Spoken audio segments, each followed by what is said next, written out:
We've got the healthcare review, of course, looming as well. What sort of impacts is that going to have budget-wise? Well, I think the purpose of that... Because it looks like we're running at a loss again within the health department in the early part of this financial year. It's clear it's that over budget. The financial challenges around health are needed challenging, but the issue of running an integrated healthcare system is broader. There's a lot of challenges, more broader than just the financial challenges. The purpose of having Sir Jonathan Michael in to do this absolutely critical and vital assessment for us was primarily to make sure that as an island, as a Treasury, we were allocating enough money to the health service to allow it to meet its commitments as best as possible, but also underlying that to make sure that the health division was as integrated as best it could be.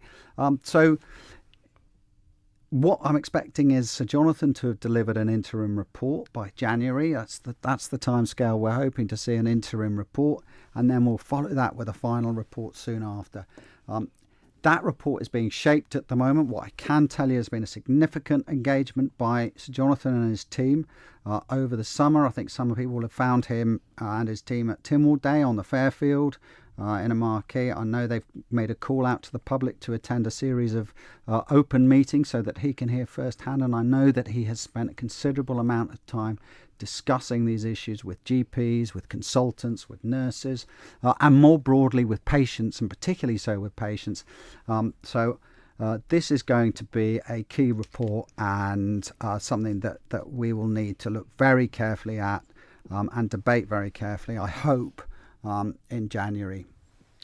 Where are we with VAT? We opened the door for the UK to come and have a look in the wake of the Paradise Papers, yet we haven't had that report.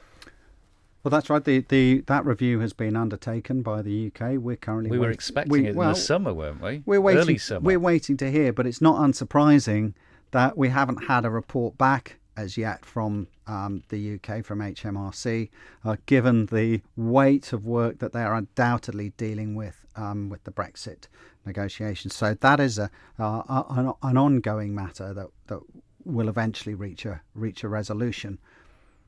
Do we have a time frame at all? I guess it's something that we're not knocking on the door and saying, when are we going to get this? Look, I mean, we are keen to put up that we have carried out, the Isle of Man has carried out its business, its responsibilities efficiently, effectively, and legally. And that's absolutely key. I'm very confident the evidence would suggest that we have.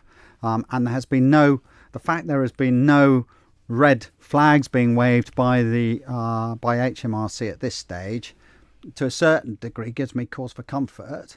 But by the same token, I realise that HMRC are under huge pressure, and this may be something that is not particularly high up on their agenda. What I can commit to is ensuring that as soon as this report is released, or that we've had full sight of any full and final report, that we will make sure, of course, that is properly explained to the public and put out on general release.